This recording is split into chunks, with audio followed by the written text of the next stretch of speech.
Let me ask you something. Have you ever had a moment where you were right on the edge of something that mattered to you and then you froze? So you had the idea, you had the inspiration, had the plan, maybe even the opportunity. And instead of moving forward, you suddenly felt paralyzed. The what if showed up. The knot in your stomach tightened. The reasons to wait just a little bit longer felt more rational by the second, so you didn't leap. Does that sound familiar? If it does, I want you to hear this clearly. The presence of fear is not proof that you're headed the wrong way. In fact, it's often the clearest sign that you're going towards something deeply important. So fear isn't an enemy. It's a compass. So let's reframe something that most people get wrong. Most people think that fear is a flaw that you've got to fix, like it's a signal, it's information. And every time fear rises up, it's pointing to something that matters to you. It shows up when you're about to grow. It shows up when you're about to be seen. It tightens its grip on you when you are stepping into a bigger life for yourself. So I want you to understand that fear is the gatekeeper to your next evolution. And if you can learn to walk with it, not run from it, you're going to unlock something extraordinary. Because your fear has a voice. That voice is so old. It's the part of the brain that's wired for survival. It's the part that when people lived in caves, it helped to keep people alive because it sensed the danger. You know, back then, risk meant death. Today, risk often means growth, but your brain hasn't caught up.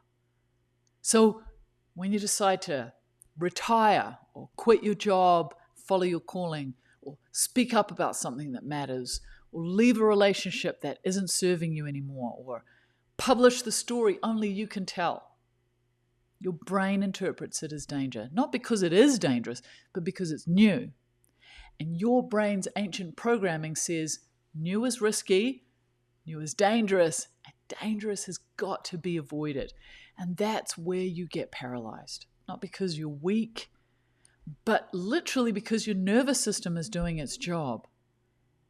And the problem is that fear often sounds like logic, right? Doesn't come in screaming, shows up wearing a disguise. It says very logical things like, now's not the right time, or maybe I should wait until I have a bit more experience, or what are people going to think? Or I don't want to make a mistake, or maybe I'm not ready. So it feels like wisdom, it feels like caution, it feels like maturity, but really it's your mind trying to keep you inside the comfort zone, even if that comfort zone is suffocating your dreams. Because to the fear-based mind, familiar pain is safer than unfamiliar possibility. So here's a radical idea. You don't have to conquer fear. You don't have to silence it. You don't have to wait for it to vanish before you move. You just need to build a new relationship with it. So start by asking, what is this fear trying to protect me from? What dream lives on the other side of this fear? What version of myself would be born if I walk through this? Because fear always exists in the space between who you've been and who you're becoming. That space is sacred. It's the birthing ground of transformation. I want to tell you about one of my students. She was a retired nurse, and for over 40 years, she'd helped people through pain, through recovery, through loss.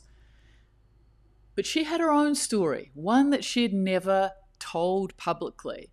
And it was a beautiful story of resilience, of forgiveness, of healing. And she had dreamed of writing a book. She didn't have any aspirations to become famous, but she wanted to make sense of her journey. And she thought that if she could make sense of her journey, maybe she could help other people do the same. When she came to work with me, she said that every time she sat down to write her book, this fear showed up. It said things like, who do you think you are? No one wants to hear this, or you're not a writer. And she froze for years. And when we began working together, I asked her something very simple. What if fear didn't mean stop, but start. So what if the butterflies were a sign you were doing something brave? What if the resistance was a doorway, not a wall? And so she began to write. Some days she just wrote a few sentences. Some days she wrote whole chapters. And the fear didn't vanish, but it did loosen its grip. And more importantly, she came alive. So she stopped waiting for the fear to leave and she started to move with it. And page by page, she turned her fear into fuel. Today she's got a manuscript. She's looking for an agent. But more than that, she has her power back. And that's what happens when you stop giving fear the steering wheel. So fear is a force. I want you to use it. It's energy, and energy can be channeled. You know, that same adrenaline that tells you freeze can be turned into creativity, into creative fire. Or that same discomfort that makes you want to shrink can be turned into courage.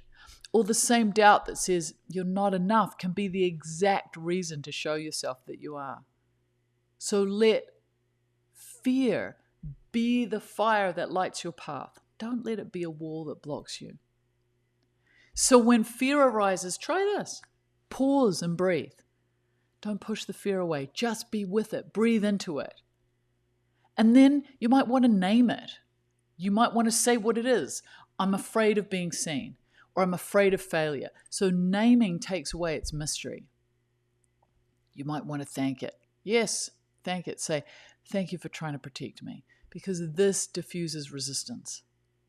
You might want to ask it, what dream is this fear guarding? What is it trying to keep me from?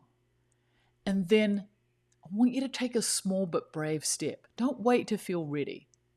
Read that poem, press publish, or make the call. Courage is built in action, not in waiting. So remember this. You're never going to live your big, beautiful life without brushing up against fear. But you get to choose. Is fear going to be your jailer, or is it going to be your guide? Will you shrink your life to fit your fear, or are you going to expand your courage to fit your dream? Because here's the truth. Fear is a loyal companion to people who dream big, but it doesn't get to drive the bus. You do. Hope you enjoyed this. Click, subscribe, come and join me. Let me teach you more. It's wonderful having this opportunity. As always, be kind, take care, go gently in the world.